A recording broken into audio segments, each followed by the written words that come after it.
The 2022 NBA All-Star Weekend is coming soon, and the All-Star Game is the most exciting part. All-Star selections can impact a player's resume, and even us fans can vote for who makes the All-Star teams. In this video, we go through who I think should be All-Stars, and there will be some picks that surprise you. First, let's go over how All-Star teams work. There are 24 total players. From each conference, there is a starting lineup of 2 guards and 3 front court players. On the bench, there are 2 guards, 3 front court players, and 2 wildcard spots. The wildcard spots can have players from any position. Now that we got that out of the way, let's start off with the Eastern Conference starters. There are 3 people that I believe are locks, and that is Kevin Durant, Giannis, and Joel Embiid. For the 2 guard spots, I have Trae Young and DeMar DeRozan. Although the Hawks are sitting outside the play-in tournament, Trae Young has played amazing this season. He has already proven that he can contribute to winning and that he isn't putting up empty stats. The Hawks have the 3rd worst defensive rating in the league, and that is a huge reason for their disappointing record. He has averaged 28 points and 9 assists a game so far this season, except this has been his most efficient season so far. The second starting guard spot was either going to be DeMar DeRozan or Zach LaVine. It was a really close decision, as you could make the case for either player. Their stats are very similar, and they have both been great this season. And the weird thing is that DeRozan has been playing as a forward for the past 3 seasons, but the NBA recognizes him as a guard on the All-Star ballot. Regardless, I went with DeMar DeRozan because he has been closing out games for the Bulls, and he has been one of the best clutch players in the league. Now on to the Eastern Conference reserves. I have Zach LaVine, James Harden, Jimmy Butler, Jason Tatum, and Jarrett Allen. I will get to the 2 wildcard spots in a second. Zach LaVine doesn't need much of an explanation. He has been the best or second best player on the very successful Bulls and has proven he just needed better teammates in order to win.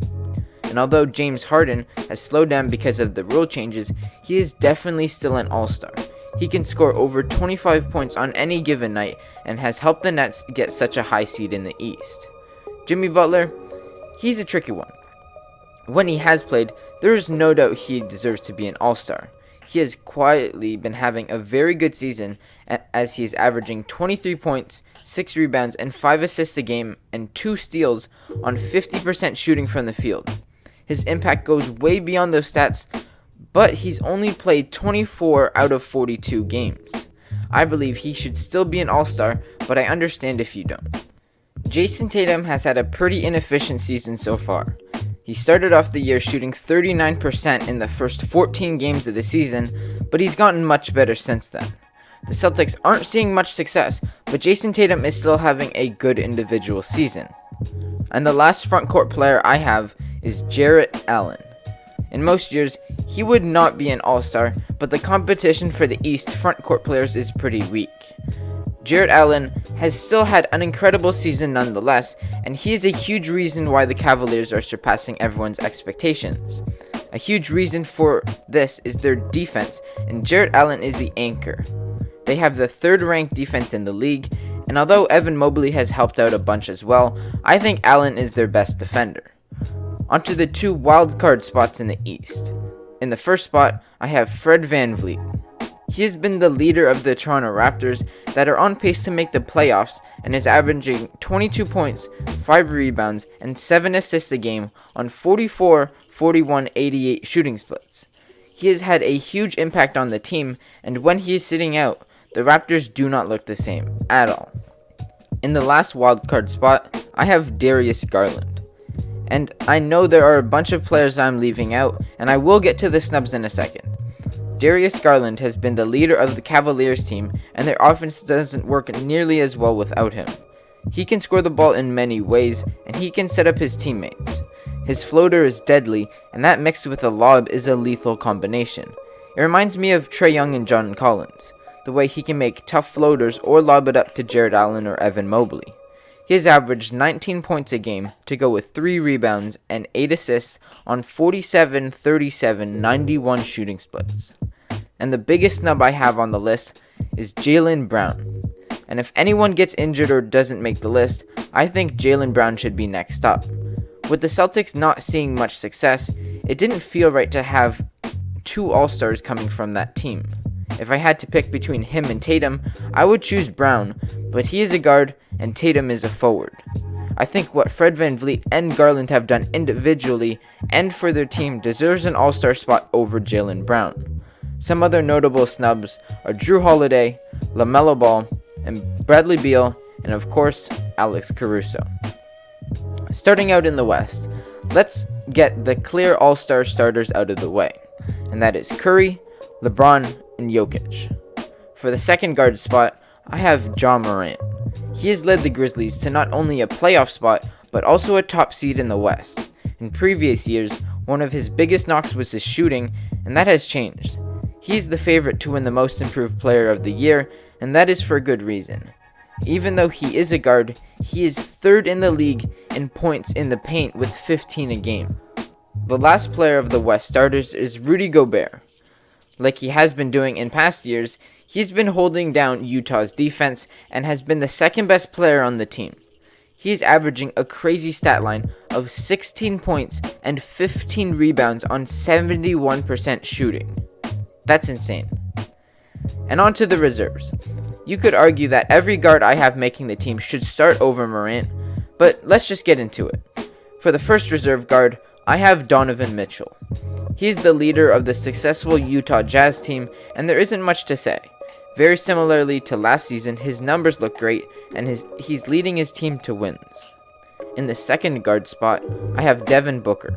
The Suns are currently holding the number 1 record in the entire league, and Booker is arguably their best player. His numbers are down from last season, but his production hasn't been far off. He is shooting 41% from 3 on 7 attempts a game, and for someone known as a streaky 3-point shooter, that is a great sign. For the front court reserves, I have Draymond Green, Paul George, and Karl Anthony Towns. Draymond Green has by far the worst stats out of everyone making the All-Star team, but his impact is better than a lot of these players.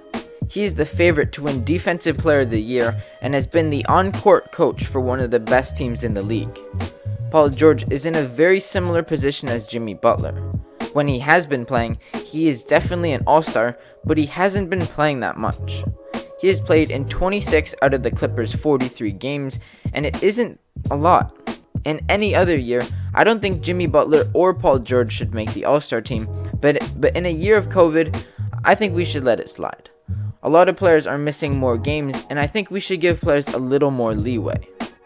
Karl Anthony Towns' biggest knock in previous seasons was his lack of success and his defense. And although the Timberwolves aren't at the top of the West or anything, they do have a comfortable spot in the play-in tournament. He has also emerged as a competent defender and isn't a liability on that end. In my last 2 wildcard spots, I have Luka Doncic and Chris Paul. This season, Luka is having a down year. His standards are so high that it doesn't even matter. He's leading the Mavs to a playoff seed and is definitely deserving of an All-Star selection. The last player to fill up my All-Star prediction is Chris Paul. He and Devin Booker are leading the Suns to the best record in the league. Chris Paul is averaging 14 points a game to go with 10 assists. And I know 14 points doesn't seem like a lot, but Chris Paul's impact goes way beyond points per game.